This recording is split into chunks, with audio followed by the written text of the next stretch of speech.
biodiversidad a la carta porque en buena medida es la biodiversidad que casi nadie menciona, pero que es la que nos comemos todos los días. Y no solamente nos comemos con ella, construimos con ella, tomamos medicinas, etc. Y es básicamente un proceso que los biólogos le llaman de evolución, por eso le puse ahí, de la evolución artificial para usted, ¿no? Y la carta la tienen ustedes ahí. De entrada hablaremos del concepto de agricultura y de agrobiodiversidad. Y luego hablaremos de los platos fuertes, el origen y la importancia de la agrobiodiversidad, Homo sapiens sapiens en México, la pregunta ¿cuántas especies humanizadas hay en este país? Y como para ejemplificar un poco del tipo de estudios que todavía nos faltan por hacer, dos géneros con los que he trabajado en los últimos 10 años, Opuntia y agave, nopal y maguey. El postre será quiote de agave y las bebidas será pulque para los que se porten bien, ¿no? Entonces, cuando uno revisa el concepto de agricultura, comúnmente esta es la definición que uno obtiene. Es una palabra latina en donde ager significa campo y cultura, cultivo. Y casi siempre nos queda la idea de que campo es simplemente la parcela donde se va a cultivar y cultivo desde un punto de vista agronómico, es decir, las labores que se hacen para generar que esa semilla que fue sembrada llegue a adulto y nos dé productos. Y realmente es un concepto muy, muy estrecho, le llamamos sensu estricto, es un concepto muy, muy estrecho y entonces no nos permite, digamos, ampliar, digamos, el concepto hacia agrobiodiversidad, pero si nosotros nos ponemos a meditar con esa fotografía que estaba antes, ¿qué pasa con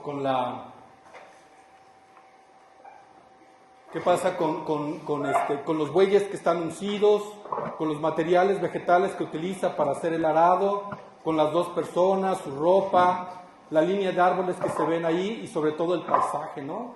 Uno preguntaría si eso no es parte también, si no debería ser parte también de la agricultura, es decir, requerimos un concepto mucho más amplio que ello, porque al final de cuentas lo que estamos viendo ahí en la parcela no es más que la síntesis de una serie de procesos agroecológicos que están sucediendo en el entorno. De tal manera que si queremos ampliar el concepto, es decir, hacer un concepto mucho más amplio de agricultura, tendríamos que pensar entonces en que campo no significa solamente la parcela, sino significa todo el ecosistema que hay alrededor de la parcela misma y todo el ecosistema. Y por cultivar tendríamos que hacerlo mucho más genérico, que sería la cultura, es decir, las actividades humanas que han transformado este mundo durante miles de años.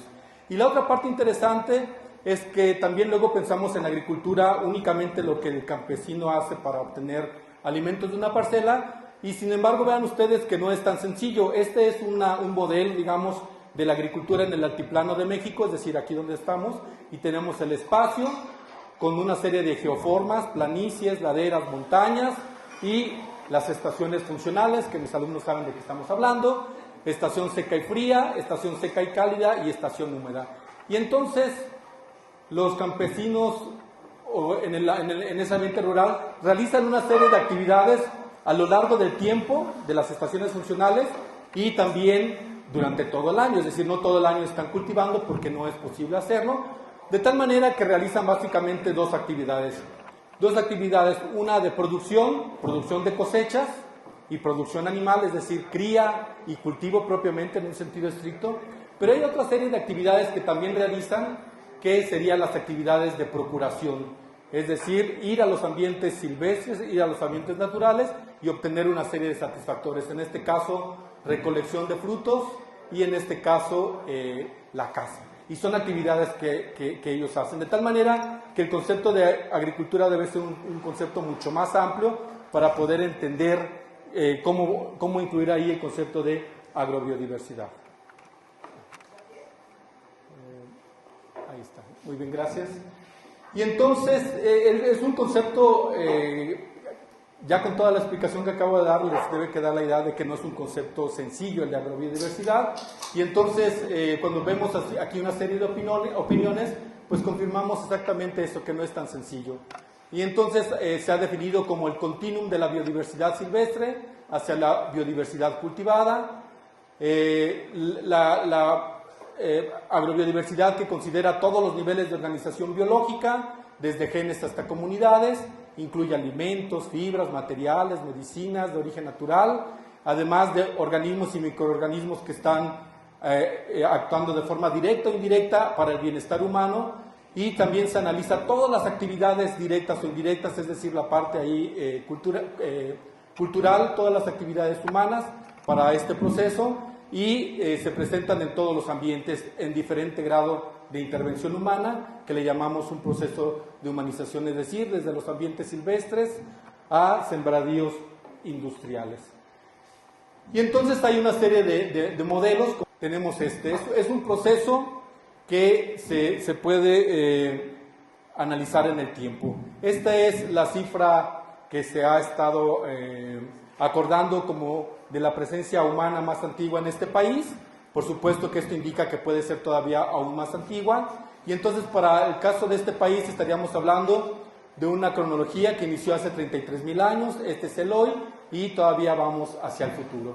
Y entonces tenemos una biota, es decir, la parte biótica de los ecosistemas, una parte no humanizada, es decir, una serie de plantas, animales y microorganismos con los cuales no tenemos una relación muy directa, muy fuerte, y luego tenemos una biota que ha sido producto o que está muy en relación o interaccionando fuertemente con los humanos, que es la biota humanizada. Y esta la dividimos en dos, recolectada y producida.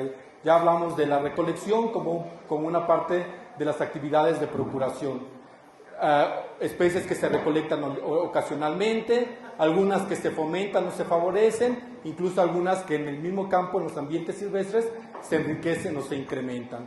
Y la producida, algunas plantas más cercanas a este ambiente de la recolección que se empiezan a cultivar sin ser propiamente domesticadas, que aquí en el caso de San Luis Potosí podríamos hablar de la papita güera, por ejemplo, que es un caso que está en este punto, y la producida, ¿no? Con domesticación, desde una domesticación incipiente hasta una domesticación avanzada, es decir, cuando ya los organismos han sido modificados genéticamente y dependen casi en un 90 o 100% de las actividades humanas para preservar. El mejor ejemplo en Mesoamérica es el maíz. El maíz está condenado a desaparecer en el momento que los humanos también desaparezcamos, ¿no? Y entonces esto se puede ver en un proceso temporal, desde la época del Paleolítico, con actividades de caza y recolección, hasta el presente como cultivadores industriales. Pero no solamente es en una perspectiva temporal, sino también espacial. De tal manera que aún hoy podemos reconstruir este proceso de humanización, atendiendo la relación de los humanos con los ambientes silvestres y con los campos agrícolas, y teniendo en medio el ambiente que viene siendo como el laboratorio de exploración de la biota, que son los solares o los traspatios o los corrales, a donde la gente lleva una serie de elementos, ya sea animales o vegetales, que lleva a este lugar y que los está propiamente observando. Es su jardín de observación, de valoración, y lo va modificando, empieza a modificarlo, empieza a seleccionarlo, empieza a operar lo que llamamos la selección artificial. Esta es la ecuación que se utiliza para tratar de entender la variabilidad fenotípica, es decir, el fenotipo, que es, casi todo el mundo nos acordamos que el fenotipo es la apariencia de los organismos, pero no solamente la apariencia física, incluye también la parte anatómica y la parte fisiológica, e incluso el comportamiento en el caso de los animales, o las reacciones al ambiente en el caso de los vegetales. Y entonces esta variabilidad fenotípica, incluidos nosotros, es producto de la variabilidad genética interaccionando con la variabilidad ambiental, la interacción entre ambos, más la parte que le llamamos error, que sería la incertidumbre que no podemos capturar. Pero este es para la biota no humanizada. Cuando incluimos la biota humanizada, simplemente agregamos un factor más, que es la variabilidad cultural, y vean ustedes que la ecuación se complica, aumenta los componentes que hay que analizar, y esto de atender la evolución artificial ha sido una herramienta muy útil. En el caso del libro famoso de Darwin, del origen de las especies por medio de la selección natural, el primer capítulo que analiza Darwin es cómo varían los organismos bajo domesticación. Es decir, la pregunta que primero se hizo es cómo varían y qué los hace variar. Y en la época de Darwin, tal como sucede muchas veces aquí en México, también había mucha competencia por saber quién tenía la mejor yegua, quién tenía el mejor caballo, los mejores animales domésticos. Es decir, había una serie de clubs de criadores de fauna, y claro, él, durante ese largo proceso que fue mientras bajó del barco del Beagle y publicó su obra, que pasaron casi 24 años, él estuvo trabajando como un criador de animales y un cultivador de plantas carnívoras para ir estudiando el proceso de selección. Y entonces en el capítulo 2 empieza a hablar de la variación bajo la naturaleza, bajo las presiones naturales. Y entonces, en el caso de Darwin, casi siempre lo relacionamos con las Islas Galápagos, pero en la obra de Darwin, en toda la obra, que es una obra extensa, solamente menciona 14 veces la palabra Galápagos y menciona 41 veces la palabra domesticación. Es decir, que aprendió mucho más de la domesticación que en sí lo que vio de Galápagos, que se le hace mucha fama a estas islas por eso. Y todavía tuvo, después en 1888, casi 20 años después, casi 30 años después de la publicación del origen de las especies, publica este texto en 2 tomos, La variación de los animales y los vegetales bajo domesticación, y básicamente tratando de entender los procesos de selección, de tal manera que es un proceso que se viene estudiando desde la época de Darwin, y fue muy útil para llegar a las conclusiones a las que él llegó. En el caso de Homo sapiens en México, pues tenemos, atendiendo a estos números propuestos en el primer capítulo del libro de la Historia de México que publicó el Colegio de México en el año 2000, ellos hacen una revisión y concluyen que tenemos de presencia humana 33.000 años, y entonces en este periodo tenemos una presencia continua en este país desde el Arqueolítico, donde había mucho más de 354 grupos humanos aridoamericanos, y entre el Proteoneolítico, es decir, hace 7.000, 4.500 años, empezó un proceso de sedentarización ligado a procesos de domesticación. Y en efecto podemos ver que se origina la agricultura. Estas son imágenes del Códice Florentino, y entonces a la par o junto con o como consecuencia del proceso de domesticación se da la sedentarización, y entonces se desarrolla lo que conocemos como una agricultura, básicamente con base en el maíz y con base en el frijol, y se calcula que habría más o menos 364 grupos humanos mesoamericanos. La agricultura, curiosamente, tiene la misma, más o menos la misma época en los diferentes centros de origen de la agricultura. Y de ahí no podemos ahondar mucho en la variabilidad cultural porque nos llevaría mucho tiempo. Simplemente saltaríamos desde esa época hasta la actual, en el siglo XXI, donde si utilizamos las lenguas como una expresión cultural, pues podríamos hablar que aquí en México tenemos oficialmente 63 lenguas, según el diario oficial, así está estipulado, pero cuando incluimos los dialectos se llegan a una cifra como de 363. Tenemos 2 lenguas muy habladas por miles o cientos de miles o millones de personas, como es el náhuatl o el maya, y tenemos 2 lenguas con la menor cantidad de hablantes. Y claro, cada lengua es un reflejo de las relaciones que cada grupo de humanos tuvo con el ambiente, y en muy buena medida con plantas y animales. De tal manera que tenemos toda una serie de universos. Y en el español no nos quedamos atrás, realmente no es tan rica el español como las lenguas indígenas, pero se estima que hay más o menos unos 11 tipos de español en México, 11 variantes de español en México u 11 dialectos, y tenemos una población básicamente monolingüe español, 5 millones bilingüe español lengua indígena y 1 millón de monolingües indígenas. Y volvemos al punto, esto como un indicador de una expresión cultural. Y entonces, esta pregunta de cuántas plantas cultivadas hay en el mundo empezó a girar en la cabeza de los iniciadores de este proceso desde el siglo XIX. Él es de Candolle, Agustín de Candolle, un francés, que en 1886 publica este libro, Origen de las plantas cultivadas, y para el caso de México saca esta lista, 15 familias con un total de 16 especies. Él nunca vino a México, pero leyó las crónicas de Sagún, la crónica de Humboldt, la de, se me olvidó de Francisco Hernández, lee una serie de obras ya publicadas, y a partir de él, de la lectura de esas obras, él va sacando la lista de estas plantas cultivadas en el caso de Mesoamérica.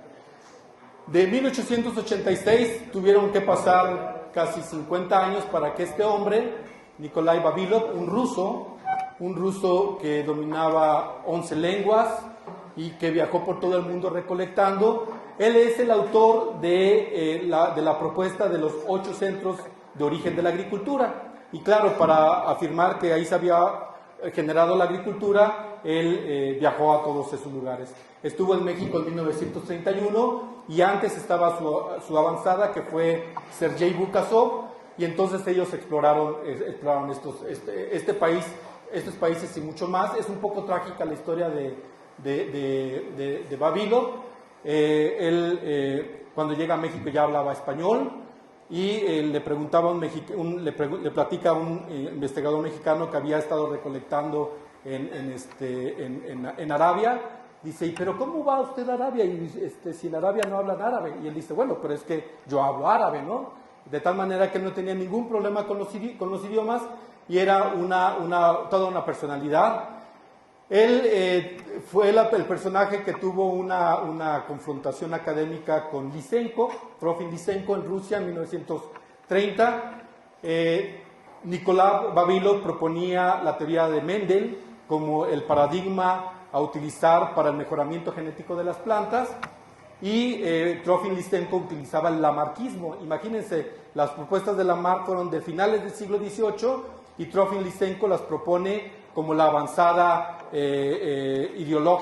científica ideológica, y entonces las propone cercanas al materialismo dialéctico. Y esas fueron las palabras mágicas para que Stalin simpatizara con las ideas de Trofim Lysenko.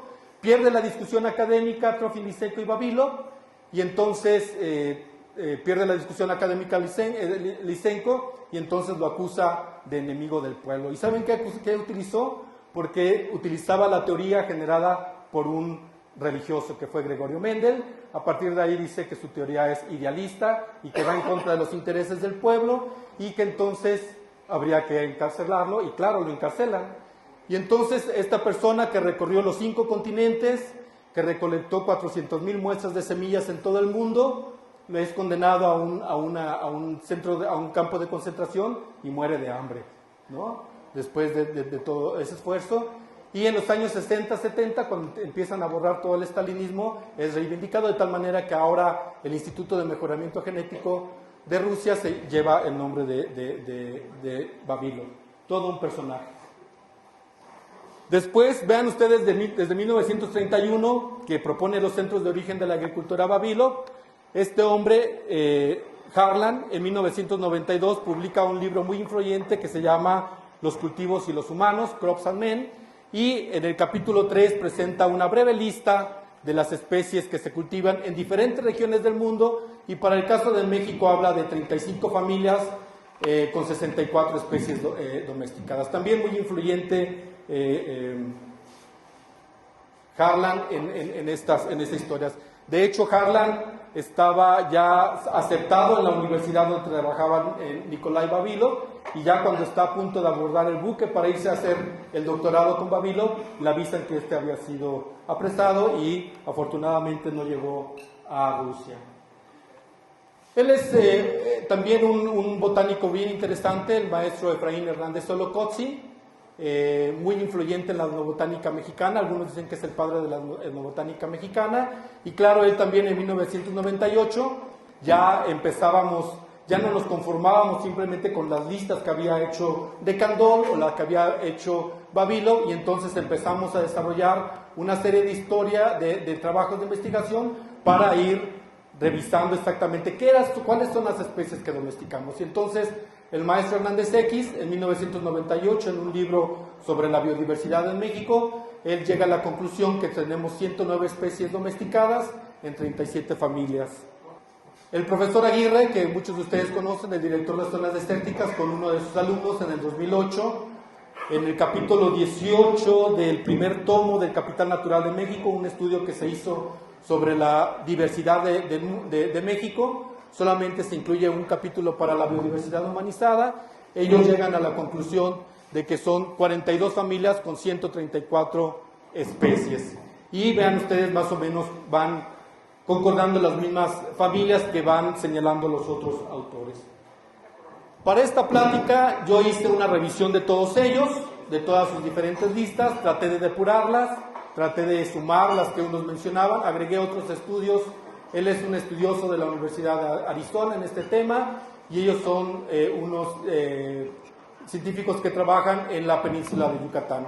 Y la lista que he elaborado en los últimos meses es que tenemos 256 especies de 55 familias botánicas. Y las especies, digamos, las familias son más o menos las mismas que hemos estado mencionando. Una expresión de la biodiversidad que uno puede gozar es cuando va uno al mercado. No está muy bien, digamos, aquí los colores, es mucho más hermosa de lo que se ve aquí, pero esto es lo que uno ve en los tianguis, ¿no? Nicolás Vavilov fue de los primeros que empezó a utilizar los mercados tradicionales como un objeto de estudio, porque al final de cuentas en los mercados tradicionales se va recibiendo todo lo que la gente aprecia, gusta y comercia o intercambia, de tal manera que ir a los mercados tradicionales antes de que nos inunde Walmart o los otros centros comerciales, pues es ir y gozar de esta expresión de la agrobiodiversidad como una síntesis de lo que ocurre en cada una de las regiones. Y dicen que los biólogos son los únicos que le pueden poner nombre científico a su ensalada, ¿no? A su ensalada de frutas. Y realmente cuando va uno al mercado, yo religiosamente cumplo esa obligación marital con cada sábado, y va uno repasando ahí los nombres científicos, es decir, va uno tratando de identificar las diferentes especies y, claro, empieza uno a identificar cosas nuevas que no aparecen o que van apareciendo en el mercado. Y aquí en esta parte, en esta fotografía, que es una pintura de una alemana avecindada aquí en México, Olga Costa, pongo y destaco mucho la presencia de Homo, es decir, Homo como constructor de biodiversidad. Casi siempre estamos condenando a los humanos porque somos destructores, somos contaminadores, pero también somos constructores y tenemos toda una serie de elementos bióticos que hemos construido en los últimos 10.000 años. Uno se preguntaría, bueno, y estando en un centro de diversidad, ¿qué es lo que estamos haciendo en términos oficiales, no? La Zagarpa, o nuestro Ministerio de Agricultura, tiene una sección que es la Oficina de Recursos Fitogenéticos de México, y vean ustedes que solamente hasta el 2014, aquí está la publicación de 2014, el catálogo solamente llega a 57 variantes, de 256, es decir, todavía nos faltan 201, ¿no? Pero además, en estas 57, todas las que están subrayadas, ajonjolí, alcachofa, alfalfa, crisantemo, durazno, mango, mijo, sorgo, no son mexicanas. Es decir, además de la biota que tenemos, nativa de aquí, propia de aquí, producto de una historia mesoamericana, habría que agregarle lo que trajeron los europeos, que después de 400 años de evolución ya hemos modificado. El delicioso mango Ataulfo, por ejemplo, solamente se produce aquí en México. Y así tenemos una serie de variantes de plantas que llegaron aquí hace 400 años y que ya hemos estado modificando y por eso están en el catálogo de variedades vegetales del SNICS. Pero lo que les quiero señalar aquí es que se está haciendo esfuerzos, pero todavía nos falta bastante.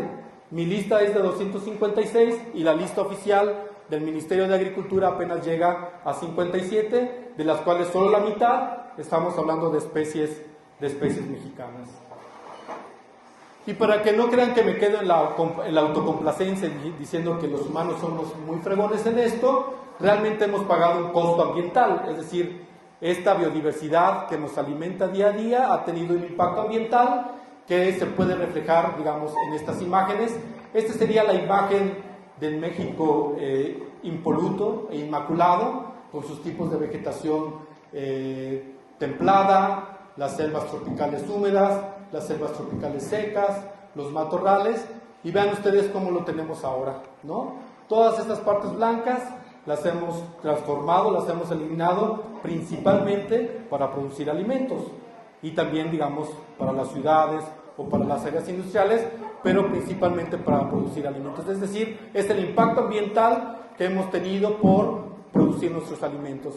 Otra manifestación de este impacto ambiental es que oficialmente en México tenemos 127 especies desaparecidas, que si ya las pone uno en la balanza dice, bueno, 256 que generamos contra 127, pues vamos de gane, ¿no? Es decir, tendríamos que ponerla en esa perspectiva, y tenemos en diferente grado de peligro 1.259 especies. También la mayor parte de estas desapariciones o de estas plantas en riesgo, producto de actividades agrícolas. Bueno, pero la lista es, digamos, simplemente para abrir boca, ¿no? Es decir, como para empezar. Realmente todavía no solamente es la lista, sino una gran cantidad de trabajo que hay que hacer con cada una de las especies.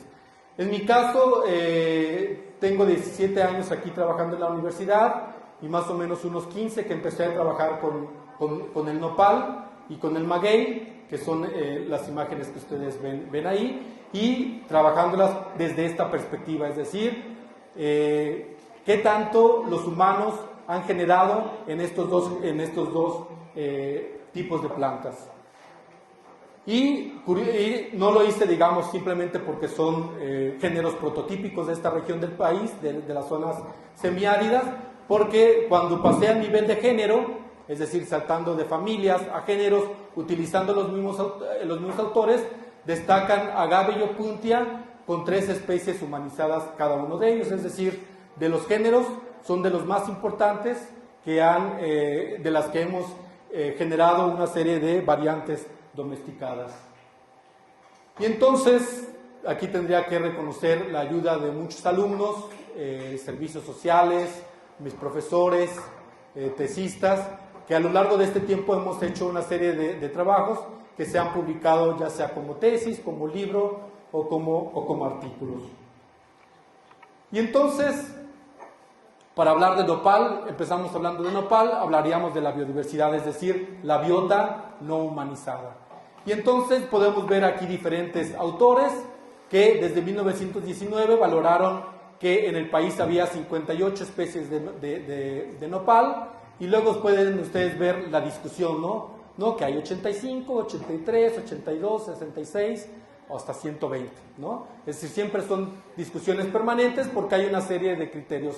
Estos autores, todos estos autores, coinciden o no discuten más o menos el 66% de los nombres de nopales, ahí hay más o menos un acuerdo, pero el resto de las especies, algunas consideran que es una especie verdadera, otros que no lo es, y por eso varían los nombres.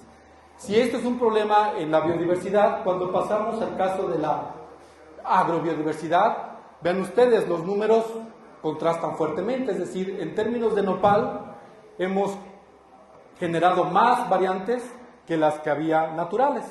Y entonces este libro viene siendo así como el apéndice de mi tesis doctoral, en donde yo registré 126 variantes de nopal, y este autor trabajó en el altiplano potosino 52, ellos trabajaron en la región del Bajío y registran 69, ellos registran las más comerciales, que son 50, y ellos de la región de Pinos, es decir, que podríamos hablar de una riqueza humanizada mucho más amplia que la no humanizada, es decir, producto de la actividad de los humanos.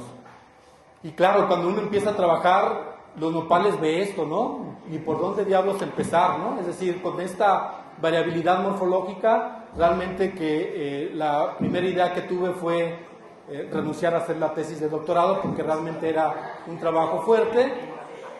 Y para que no se sientan mal, tardé 7 años en hacer la tesis de doctorado, ¿no? Pero el trabajo fue intenso. Recolectamos toda esta cantidad, 379 muestras, 272 nombres tradicionales. Si recordamos, el lenguaje para nosotros es central.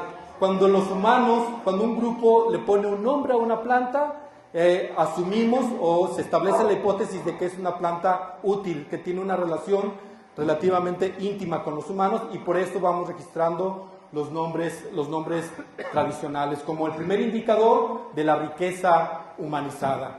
Y a partir de esto se generaron 126 variantes de 18 especies, pero esto les voy a hablar en las siguientes imágenes. Este es como una síntesis de lo que encontré. Esto es lo que está in situ, es decir, los nopales que crecen en los lugares donde vive la gente, donde la gente va a cultivar, ya sea ambientes silvestres, cercos y terrazas, es decir, cercos para delimitar terrenos, o sus solares, o las plantaciones comerciales. Y tenemos una serie de recolectas ex situ, generada en centros de investigación. Los investigadores van y también hacen sus recolectas, tratando de obtener lo mejor de lo que la gente ha domesticado. Y vean ustedes aquí los números. 8.71% de las variantes son de ambientes silvestres, 3.17% de ambientes intermedios, y vean cómo la mayor parte de las variantes se encontraron en los solares. Es decir, el solar, el corral, es el laboratorio donde los humanos hemos estado realizando mejoramiento genético en los últimos 10.000 años, ¿no? Y solamente una parte de esta riqueza, que aquí está expresada en 6.33%, es lo que merecería el título de agricultura comercial o agricultura industrial, ¿no? Y entonces vean ustedes esta imagen. Tenemos los tres ambientes que rescato de la imagen del proceso de humanización: el ambiente silvestre, los solares y las plantaciones comerciales. Y vean ustedes la riqueza de cultivares. En el ambiente silvestre, más o menos el 16.75% de las variantes ahí están, es decir, variantes que la gente reconoce, le gusta, nombra y visita, nada más que tienen tunas, y las siguen dejando en el campo. De esto, una parte de ella está en los solares. Vean ustedes cómo la mayor riqueza está en los solares, es decir, es un proceso activo. Es un proceso que se está desarrollando todos los días con la gente que tiene solares, y solamente una parte mínima, 12.18, están las plantaciones comerciales. Es decir, que esto poco que vemos en los mercados es solamente una pálida imagen de lo que realmente está sucediendo en el campo.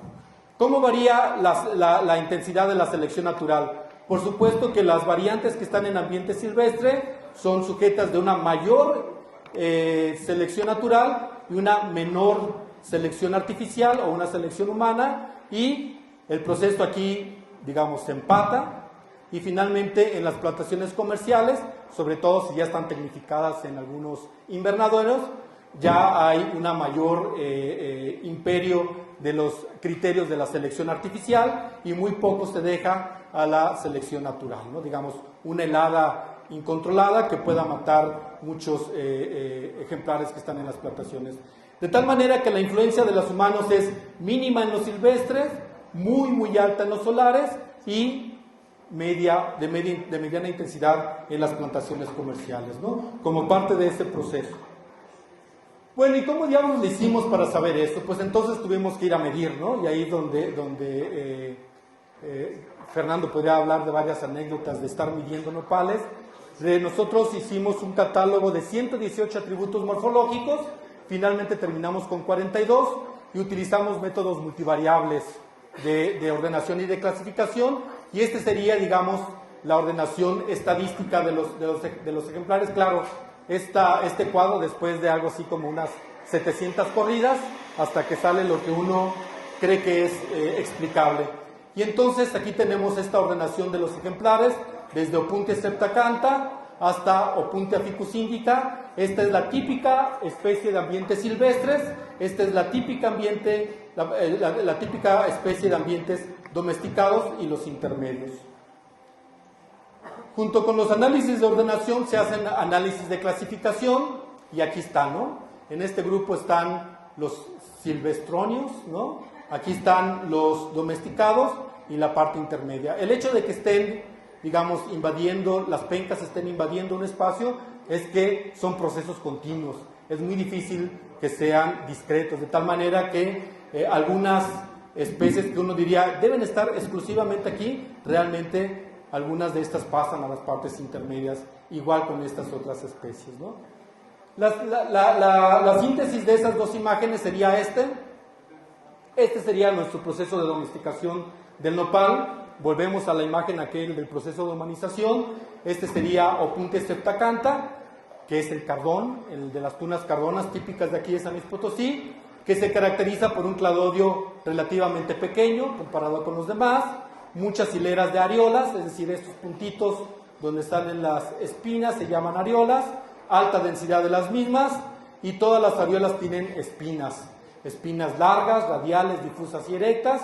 Y vean cómo el proceso de domesticación fue seleccionando variantes más grandes, y más grandes significa mayor captura de energía solar para procesos fotosintéticos, por lo tanto mayor eficiencia en la producción, y claro, se le despojó de las espinas, es decir, de las estructuras de defensa. Vean ustedes cómo paulatinamente se van eliminando las espinas hasta llegar a nuestro famoso nopal pelón, que tiene cladiodo grande, pocas hileras de areolas. Claro, esta densidad también va a variar porque la penca aumentó de tamaño, por supuesto la densidad disminuyó, y areolas con pocas espinas cortas y difusas. ¿Todas son comestibles? Todas son comestibles, ahí están, mira, ¿no? Ese es en términos de tunas. Aquí están nuestras tunas cardonas, que se ven aquí en el mercado aproximadamente en septiembre, octubre, noviembre, que todavía mucha gente, sobre todo la gente que crecimos en campo, nos gustan estas tunas cardonas, rojas, con un sabor muy especial. Y vean ustedes aquí la selección de las tunas de Opuntia septacantha, todas comestibles, fruto pequeño, rojo, de peso bajo, denso, el umbilicus pequeño, que es la parte superior de la fruta, cáscara delgada, pulpa poco dulce, poca cantidad de semillas, y vemos este proceso igual. Aquí está Opuntia septacantha, Opuntia iptiacantha, megacantha, albicarpa y ficus indica, hasta llegar a estos frutos que son deliciosos, ¿no? Que son los que vemos en la mayor parte de los mercados de México: fruto grande, pesado, amarillo principalmente, baja densidad de areolas, un umbilicus grande, lo que significa que tenía una flor más grande que esta, pulpa alargada, dulce, semilla abundante y grande. Una de las cosas del fruto de tuna es que la pulpa se genera alrededor de las semillas. Algunos fitogenéticos han querido mejorarla quitando la semilla, pero al quitar la semilla se quita la pulpa, por supuesto, entonces van ligadas. Y además esto ya también lo habían intentado los ñañús y tampoco les gustó. Y vean aquí otra cosa que llamó la atención, ¿no? Como buenos mestizos mexicanos, no nos gusta lo prieto, ¿no? Y nos gusta lo güero. Realmente eso lo apreciamos. Porque una de las cosas que hicimos fue también pasear por los mercados y pasear con las gentes que venden nopal y que venden las tunas. Y cuando decimos, oiga, ¿y por qué no vende tunas rojas? Es que a la gente no le gusta, no la compra, ¿no? Entonces, ¿para qué voy a vender lo que la gente no? Y la gente prefiere blancas y grandotas, ¿no? Y curiosamente los japoneses vienen a México y compran tuna roja, por supuesto, ¿no? Y entonces solamente los que nos gustan estas extravagancias más silvestres, ¿no? Pero este es el proceso, digamos, el proceso de domesticación o de humanización del nopal fue, digamos, muy dirigido hacia la producción de fruta. En el caso del maguey, la cosa es más o menos similar. Esta es la biodiversidad o la biota no humanizada de maguey en México. Igual, una serie de propuestas. Este es el gurú de los magueyes, fue el gurú de los magueyes en América. En 1985 publicó esta muy influyente obra donde él declara que para México hay 125 especies. Un autor mexicano hace el recuento en el 2002 y llega a la conclusión que son 150. Yo creo que anda más o menos por ahí, y esta publicación donde habla, digamos, un número muy cercano. Pero luego, si revisamos qué se ha producido como parte de la interacción de los magueyes con los humanos, pues tenemos la agrobiodiversidad de agave en México, que se ha trabajado menos que la del nopal, y podemos destacar, digamos, en la obra de plantas mexicanas, de los nombres comunes de plantas mexicanas, don Maximino Martínez, que era un profesor de primaria con aficiones a la botánica, hace esta lista que no se ha repetido, y entonces ahí encontramos 51 especies de maguey con 120 nombres. Recuerden que para nosotros los nombres es el primer indicio de riqueza humanizada. Colunga y Sisumbo hacen también un recuento, 102 especies de maguey con 507 nombres, y algunos estudios particulares que se han hecho para la península, con agave península Yucatán, para agave forcroides, o la parte de Jalisco, 8 variantes de agave tequilana, un trabajo que hicimos con un alumno que desertó del doctorado, agave mapizaga y salmiana, y algunos otros estudios. Y entonces les hablaré de los magueyes pulqueros. Y entonces, básicamente, estas son las especies que se utilizan en México para la producción de pulque o de aguamiel. Serían estas especies. Nosotros hemos trabajado básicamente con mapizaga y salmiana. Esta gráfica me gusta mucho. Aquí le puse el pulque del esplendor a la tristeza, ¿no? Este era Apan, en la parte ahí de Tlaxcala. Apan, Hidalgo, en 1850 se calculaba que había 32 variantes diferentes de maguey. Y todo el paisaje estaba sembrado de magueyes. Esto es al final del siglo XIX. Todavía había varias haciendas pulqueras. La variabilidad ya se había reducido. Y si hoy van a Apan, van a ver esto. Es decir, una o alguna variante o algún maguey perdido ahí. Y perdieron la batalla contra la cerveza, ¿no? El proceso de globalización en este país empezó hace mucho tiempo. A veces pensamos que fue con Salinas de Gortari, pero empezó hace mucho tiempo. Y entonces los fabricantes de la cerveza generaron una serie de mitos contra el pulque para empezar a desprestigiarlo, entre otras que era la bebida de los pobres, la bebida de los jodidos, y que entonces no había por qué alguien, sobre todo los arribistas, iban a andar tomando pulque, y además también que se fermentaba con excrementos humanos, etcétera, ¿no? Entonces todo esto fue desplazando, y claro, a la vez México se fue volviendo más urbano, ¿no? Y pocos queríamos voltear a ver de dónde veníamos, y entonces si en la ciudad hay cerveza, pues tomemos cerveza, y el pulque fue perdiendo espacio, un espacio que hoy más o menos se empieza a recuperar, y entonces por eso le pongo aquí el pulque del esplendor a la tristeza. ¿Y saben qué es lo que se cultiva en Apan ahora? Cebada, ¿no? Es decir, ganaron todas, y a mí me gusta mucho la cerveza, ¿eh? Empezamos este trabajo por ahí del 2008 y vimos que la guerra no estaba perdida, es decir, que al final de cuentas la guerra no la ganaron totalmente los cerveceros. Hay una gran cantidad de variantes todavía existentes. Este trabajo lo hicimos recorriendo desde Guatemala, donde hay algunas poblaciones vestigiales de tlaxcaltecas que viajaron con Hernán Cortés y que pusieron sus magueyes y sus nopales en Guatemala, y muestramos magueyes de salmiana y mapizaga hasta Saltillo, ¿no? Y entonces ahí encontramos, en todo este espacio encontramos 13 variantes de mapizaga, 31 de salmiana, 13 de crasispina y algunas otras, utilizando sobre todo los nombres comunes. Y aquí los tienen. Claro, no nos quedamos con los nombres comunes. Acuérdense que el nombre común nos permite la primera entrada, pero tenemos la obligación de decir, bueno, ¿qué tanto esos nombres se repiten o corresponden realmente a entes biológicas? Y entonces, ya que hicimos las apreciaciones, agave mapizaga, recuerden que eran 13 nombres comunes, realmente son 8 variantes morfológicamente distinguidas. Salmiana de 31 se redujo a 20, y salmiana crasispina de 13 a 8 en toda esta región.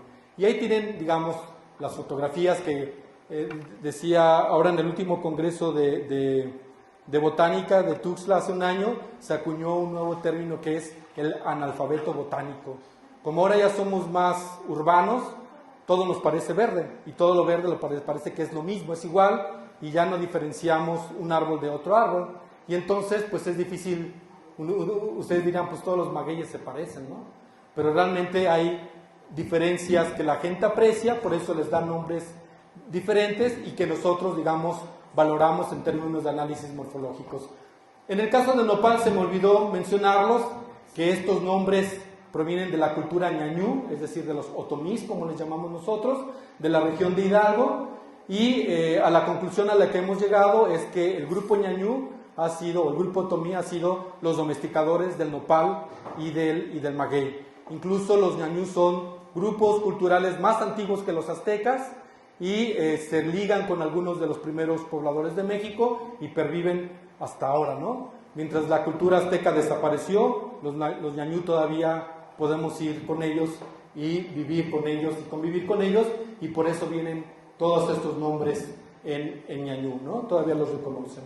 Y claro, también hicimos los análisis morfológicos, análisis de ordenación, análisis de clasificación, y ya vimos, por ejemplo, en este análisis de ordenación, semejante al caso de los nopales, que nos los ordenaron de los magueyes pequeños, en este caso el Ituí, hacia los magueyes grandes de Agave mapizaga.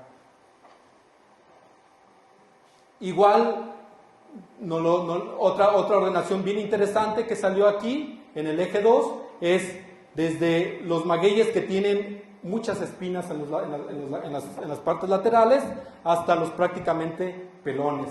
Es decir, un proceso muy semejante al caso de los nopales. Les quitamos las estructuras de defensa y nos quedamos con lo más sabroso. El punto está que, al igual que Opuntia ficus indica, que fue nuestro nopal pelón, ese no lo encontramos en ningún ambiente silvestre. En todo lo que hemos recorrido nunca lo hemos encontrado en el ambiente silvestre porque es vulnerable al ataque de herbívoros. Y lo mismo pasa exactamente con Agave mapizaga. Agave mapizaga es una especie exclusiva de ambientes humanizados. Si ponen un Agave mapizaga en ambiente silvestre, desaparecerá. ¿Sí? Es decir, no tiene estructuras de defensa, a diferencia del Salmiania crassispina, que es el maguey que tenemos aquí en San Luis Potosí y que se defiende solito, ¿no? Entonces hay un proceso de domesticación ligado con el tamaño y les decía, el tamaño haciendo referencia a una mayor superficie fotosintética, por lo tanto una mayor producción, y les desproveímos de la defensa, no solamente en estas plantas, sino en muchas más. Y claro, también varió, los magueyes tienen 3 fases. La primera fase fue utilizada, 3 fases históricas, como alimento, es decir, el consumo de quiote o el consumo de fibras de maguey fue el primer entre que le dimos al maguey, y luego se descubrió el pulque, es decir, como bebida fermentada, y una vez que llegaron los españoles y que trajeron el destilador, como bebida destilada, que es lo que conocemos como mezcal. Son las 3 fases que todavía hoy podemos ver aquí en el país. Pues ya entramos a los postres, y ahí están mis hijas, aquí está Rocío y Erandi, comiendo la golosina que es el quiote, ¿no? Que es el escapo floral, que lo toman, lo cuecen o lo asan, y entonces los azúcares se hidrolizan y es un dulce muy apreciado. Esta foto es aquí de Salinas, San Luis Potosí, y cada vez se ve menos en el mercado, pero afortunadamente en los mercados tradicionales se sigue viendo. Y ¿qué tareas nos quedan? Pues como ven, tenemos muchas tareas, es decir, yo aplaudo mucho la biología molecular, a los biofísicos, realmente están bien lo que están haciendo, pero realmente todavía tenemos muchas cosas que hacer en México, de pie en tierra, de ir con la gente, ir a ver sus recursos, y lo estamos dejando. Es decir, vean ustedes cómo vamos tan atrás. La lista es de 256 y apenas tenemos registradas unas 20 y tantas, ¿sí? Y eso nada más el nombre científico. Para cada una de las 256 tendríamos que hacer estudios como el que acabamos de mostrar, es decir, cuál es la riqueza infraespecífica, cuáles son las variantes que se están cultivando y que tenemos que rescatar. En el caso de los nopales, por ejemplo, algo que nos pasó es que los solares, que son un espacio bien importante, se están desapareciendo. ¿Por qué se están desapareciendo? Porque están los viejos. Y la gente joven ya está acá en la ciudad y no quieren volver, ¿no? Y entonces, más de una vez, más de una ocasión, al nopal hay que irlo a ver varias veces al año para recolectar las pencas, luego en otra época las flores, luego en la otra época los frutos, y muchas veces cuando volvimos ya no estaba el solar, porque los viejos habían muerto y los hijos, claro, se repartieron la propiedad o la vendieron y tumbaron todo eso.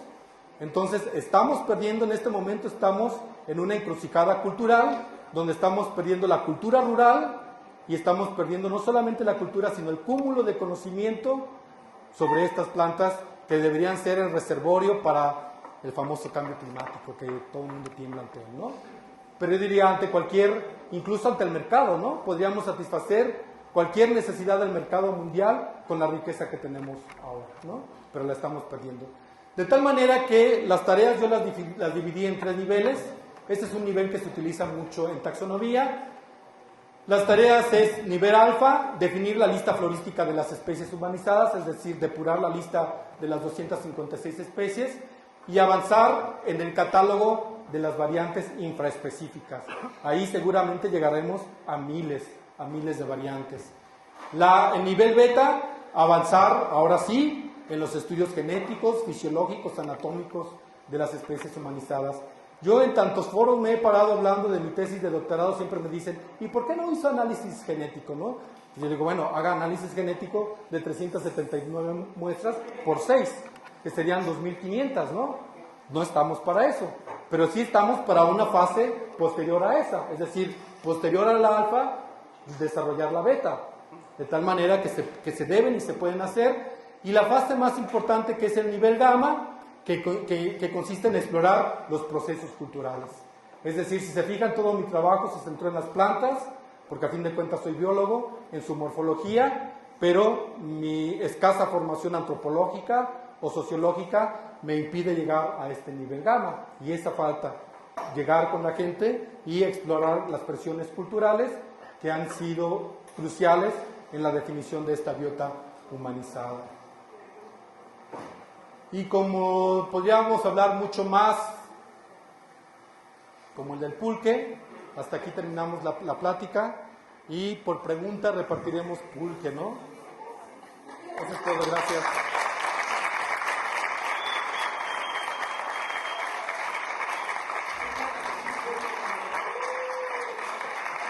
¿Dónde? Suéltame lengua. Pase compadres y diga comadres. ¿Perdón? Fuente de probióticos. También, sí, sí. Bueno, aquí luego Yuri. Creo que un punto central que tocas es este del analfabetismo vegetal o botánico. Botánico que tenemos los científicos a la europea o algo así serían. Todos, todo mundo. Hemos y corremos el riesgo de perder, hemos perdido y corremos el riesgo de perder un poco de el alfabetismo que nos queda. La pregunta o la conclusión. Sí, las generaciones conforme hemos avanzado,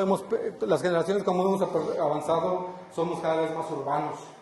Es decir, todavía cuando teníamos una cultura rural que íbamos todavía a ver a los abuelos al campo, nos enseñaban y nos mostraban, o al papá había crecido en el ambiente rural y el papá decía, miren, esto es esto, yo comí de esto de niño, etcétera, y todavía nos alimentaban un poco. Pero ahora, por ejemplo, yo eduqué ya a mis hijas en un ambiente totalmente urbano. Bueno, sí, tuvieron que quitar mis clases de botánica, pero realmente, digamos, lo normal es que no se hable ya del ambiente botánico y además del aspecto botánico, y además, como les recrimino a mis estudiantes, cuando viajan se duermen y se ponen los audífonos, ¿no? De tal manera que no se cultiva el paisaje, ¿no? El leer el paisaje. O cuando se va al mercado, solamente se ven los precios, pero no se ven los productos, ¿no? Y ahí hay mucha información, digamos, que podría rescatarse para disminuir ese analfabetismo botánico, ¿no?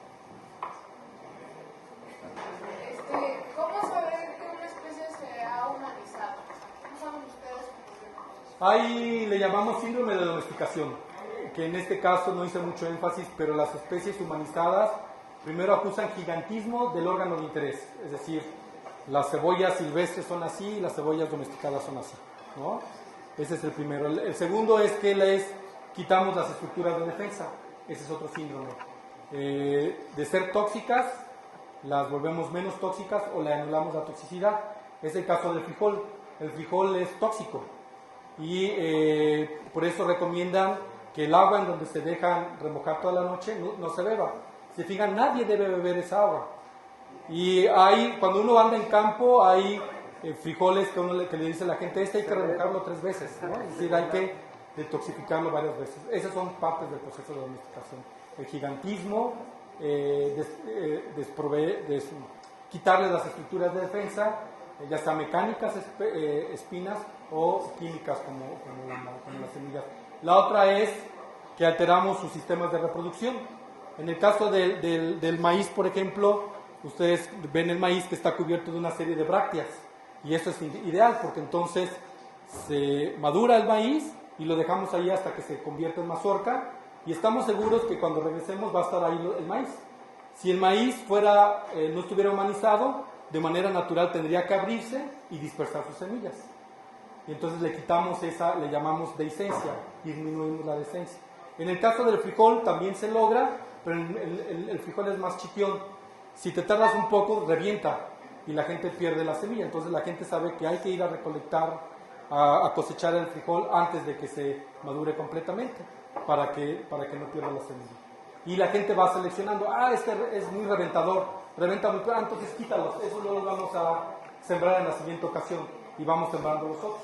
Entonces esos procesos de selección año con año son los que van generando este proceso. La otra parte es mayor eficiencia fotosintética, hojas más grandes, mayor resistencia a heladas, por ejemplo, o digamos a cambios del ambiente, a sequías, a heladas. Hay una serie de características que se van, digamos, siguiendo, le llamamos síndrome de domesticación.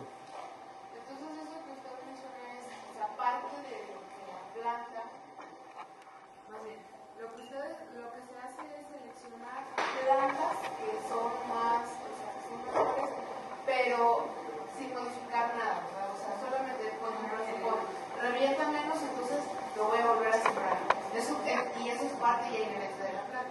Eso se llama evolución artificial. ¿Sí? Hay 3 fases en esta fase. Primero, la recolecta. De las 22,000 especies que hay en México, por ejemplo, solamente recolectamos unas cuantas. ¿Cuáles recolectamos? Las que nos gustan, las que están en todos lados, las que se crecen al castigo, es decir, que no se inhiben ante la presencia de los humanos. Esa es la recolecta. De esas, las más sabrosas o las más valiosas por cuestiones mágicas, religiosas, medicinales o alimenticias, las cultivamos en el campo. Es decir, mira que esto yo lo vi, ¿no? Esas tunas están muy ricas, corta unas pencas de ahí y ponlas ahí mismo en el campo. Y luego siguen creciendo y dicen, oye, pero esta está muy rica, mejor vamos a llevarla a la casa. Y se llevan pencas a la casa. Y en la casa van seleccionando también. Esta está muy espinuda, entonces quítala. Esta salió con pocas semillas, entonces corta más pencas y foméntela. Y entonces en México, en los años 50, el mercado de tunas se surtía de los solares. Pero luego vino el boom poblacional y tuvimos que satisfacer un mercado urbano, y entonces se fue a los solares a buscar los mejores cultivares y se llevaron a las plantaciones. Ahorita tenemos más o menos unas 70,000 hectáreas de plantaciones, como de 5 variantes.